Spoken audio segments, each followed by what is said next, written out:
people are willing to pay a lot of money to get a chance to have that small possibility that the surgery would be a success.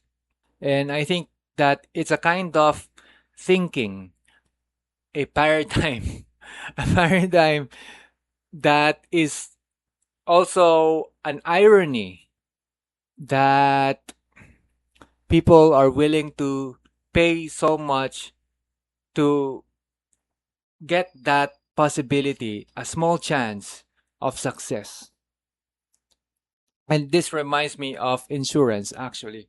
It reminds me of how BPI is able to offer a type of insurance that you pay a certain amount for 10 years or so. Then, once you reach a certain age, the insurance with BPI will be returning to you the amount of money that you've paid, and it's gonna give you the amount for as long as you live. And that idea, I think, is very enticing to so many people because they think that I just pay this amount for this period of time.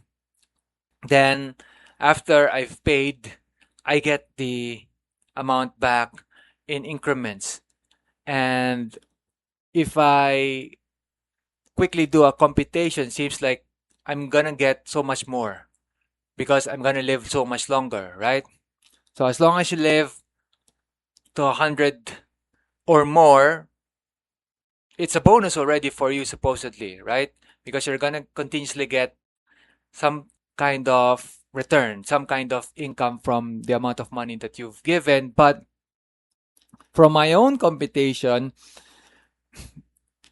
it's really the BPI and the insurance AIA returning to you what you have given them.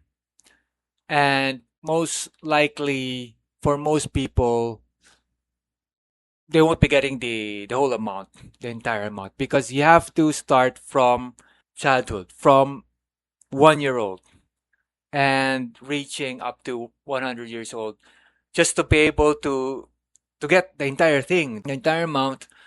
And I think it's not something that so many people, a lot of people could achieve. But of course, there's so many people also who are optimistic, who believe that they can push themselves to a longer lifespan. And I think that there's definitely that possibility.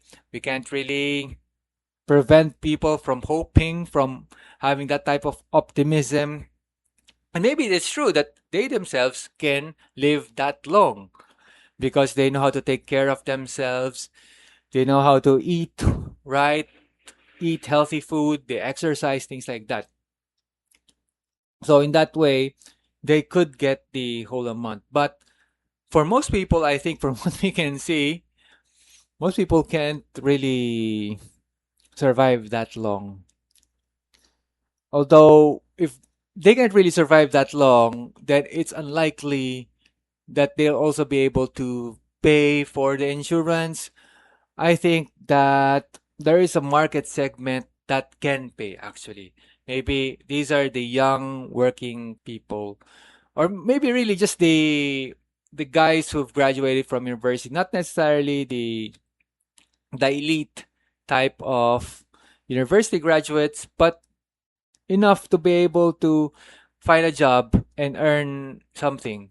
And they have family members who can make use of the insurance as well. And so that allows the family members to be able to get hold of the insurance.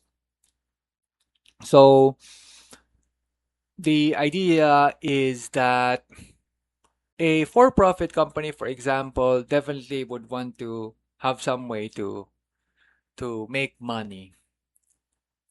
And if you are also an investor and you're looking for a way to make money, then it seems that investing in a company that is really geared toward that to be able to profit, because a corporation, a for-profit corporation, has to make money. It's a for-profit corporation because it's supposed to make money and to profit.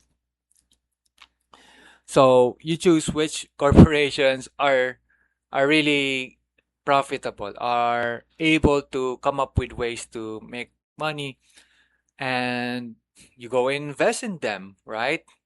So you can invest in BPI, and well, your money should increase, should have some kind of interest that way, right? Now, I think we have to also go back to the idea that you get what you also give. I think that many people don't quite understand what that is.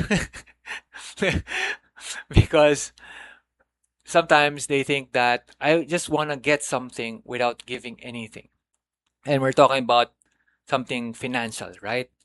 So you put money in this place because you want some kind of return after 5 years or 10 years, right?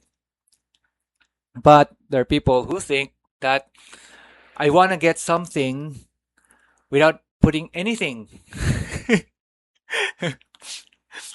And this reminds us of PhilHealth, for example.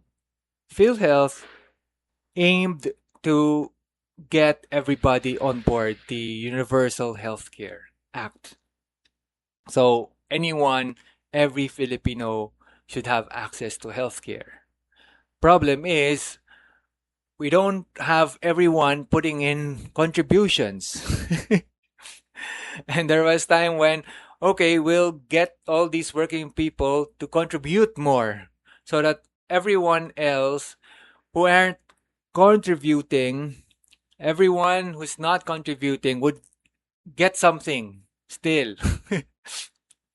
But as we can see, many years later, we find that because there are so many people who aren't contributing and are making use of PhilHealth, the payments are delayed maybe 3 years or so for some cases. And PhilHealth is looking for ways to make money, to get money from people who seem to have money. That's why it's a problem that I think could be solved if there weren't really too many children being born, especially for families that don't have people who can contribute financially. For example, we get young people getting pregnant and not having a job at the same time. Or some of them would have a job and then getting pregnant very quickly. And that's why these are the same people who are prone to moving abroad, working in some type of domestic helper type of job abroad. And later on, we find them being in need of help from the government. Because the places they've gone to are places where it's dangerous actually to be there.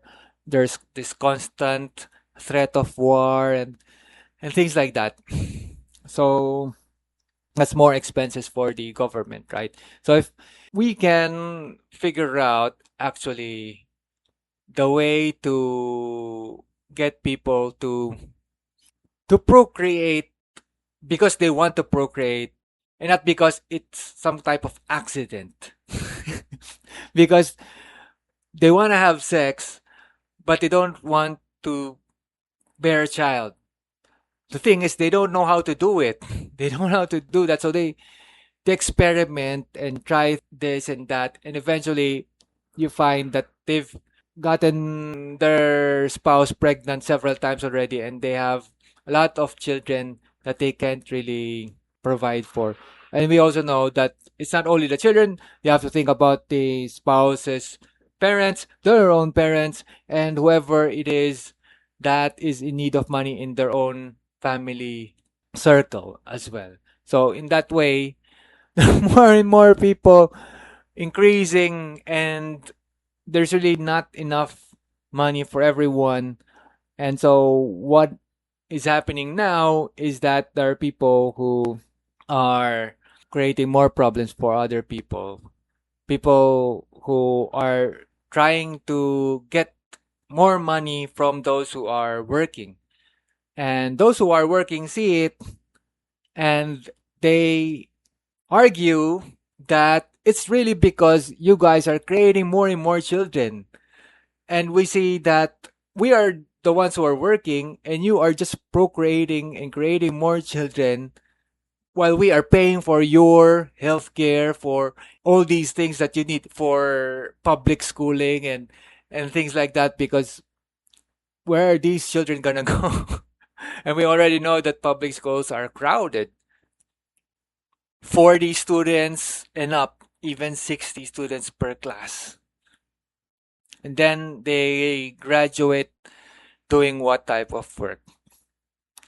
And then they quickly marry, create more children, and they're stuck. They're already stuck. And it's a vicious cycle that can really be stopped if one of them, for example, decides to maybe marry, yes, but not create more than one child, for example. And I think that that should at least help us all with regard to the problem of how do we get the money to pay for so many of the services that these people who aren't working, who are unable to find secure jobs, are needing. Okay, I think that should be enough. Thanks for joining me. We'll see each other soon.